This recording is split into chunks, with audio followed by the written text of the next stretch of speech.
E outro assunto muito importante, é possível fé e ciência andarem juntas, né?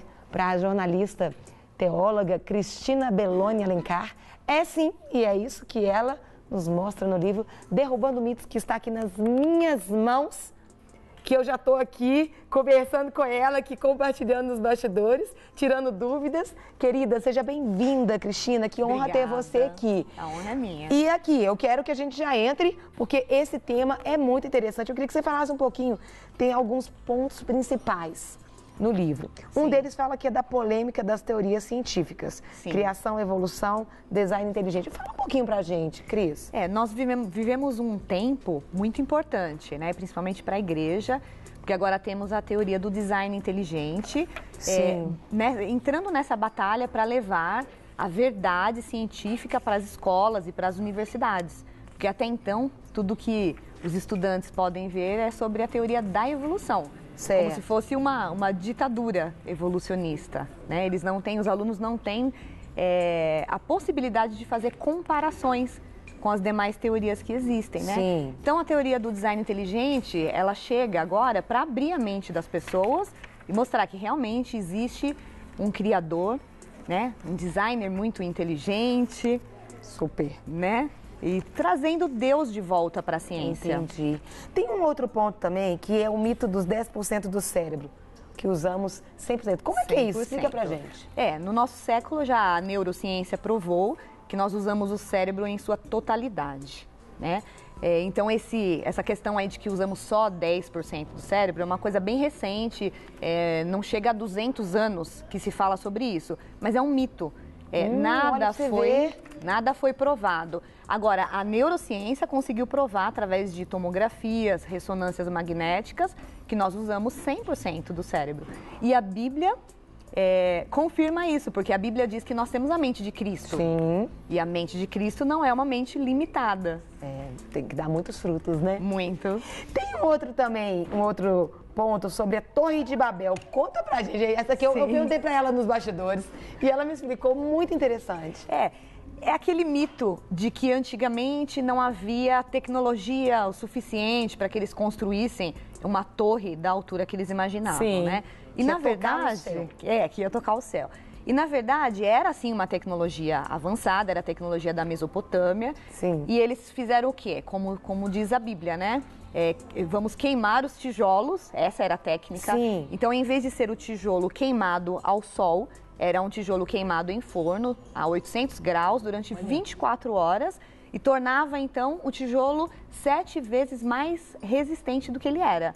Sendo assim, os estudiosos fizeram alguns testes e descobriram que eles conseguiriam, sim, construir uma torre até 3 quilômetros de altura.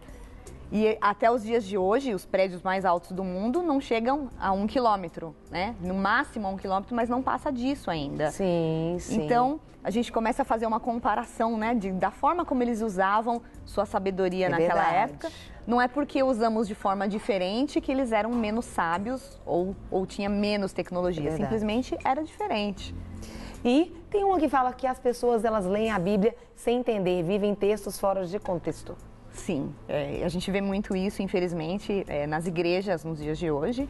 E as pessoas usam as passagens bíblicas, né, isoladamente. Sem um contexto ali, né? Sem o contexto, de forma que acaba criando uma ilusão na mente dos novos convertidos, principalmente. E uma frustração dela diante de Deus. Sim. Por causa de uma interpretação errada, né? Infelizmente. É aquela questão, acho que a mais polêmica até, é quando você ouve os cristãos dizendo que quando você está com algum problema ou você precisa de algo, olha, tudo que a gente ligar na terra será ligado no céu. Será?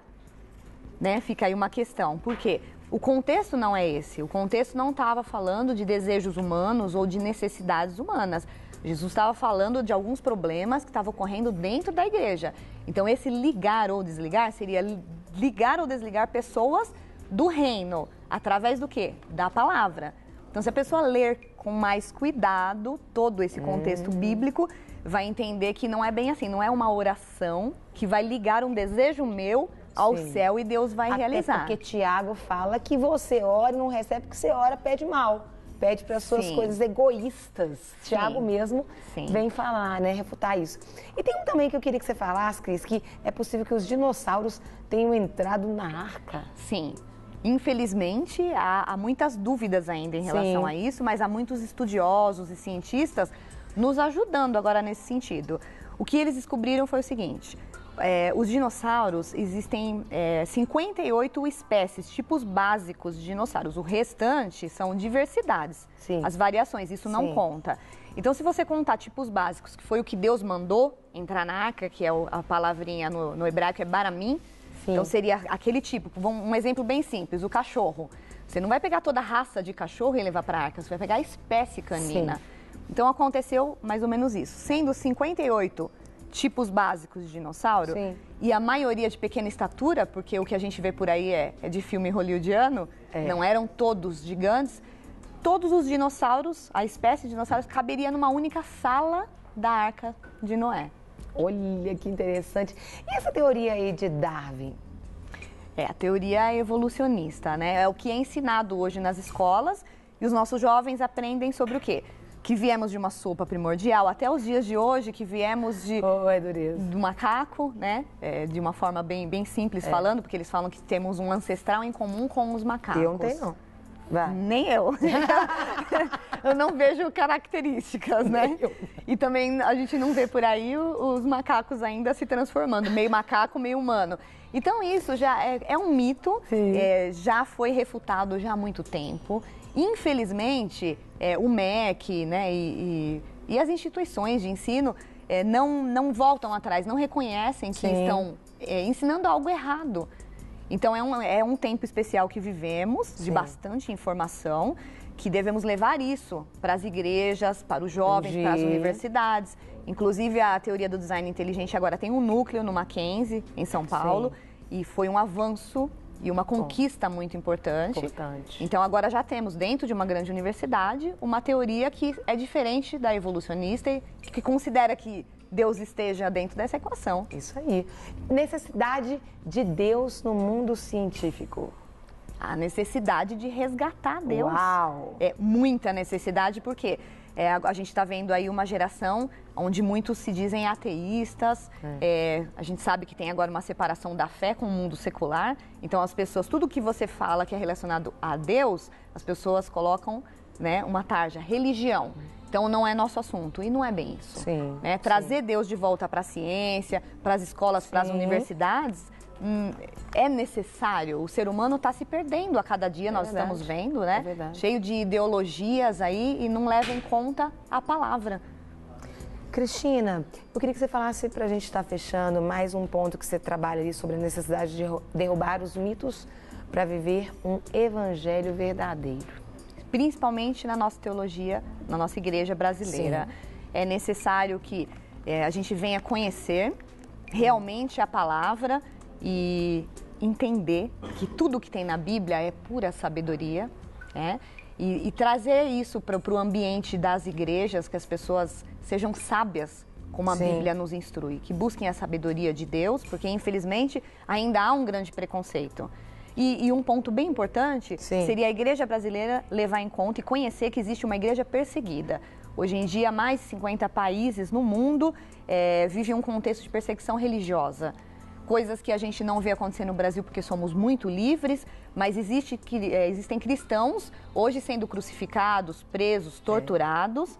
A realidade é séria e a igreja brasileira precisa tomar consciência disso para crescer na fé e no conhecimento e se unir ao corpo de Cristo. Me fala o seguinte, onde que as pessoas podem encontrar esse livro? Mulher inteligente, amei. Linda, loira, inteligente. Para mostrar que mais um mito, a gente vai derrubar esse mito de que... Aqui são dois mitos, porque é o meu e dela, porque a gente já tá aqui para... Conta pra gente, onde que o pessoal pode Eu posso deixar meu WhatsApp, pode ser diretamente comigo, o DDD é 11 99737 2302. No Instagram é cristina.belone.alencar. E tem em livrarias especializadas também. E no site do livro, que é Derrubando Mitos, Jornalismo Investigativo Bíblico. Querida. Para receber todas as novidades do canal, inscreva-se. E se curtir o vídeo, clique em gostei. Aproveite para acompanhar a Rede Super nas redes sociais.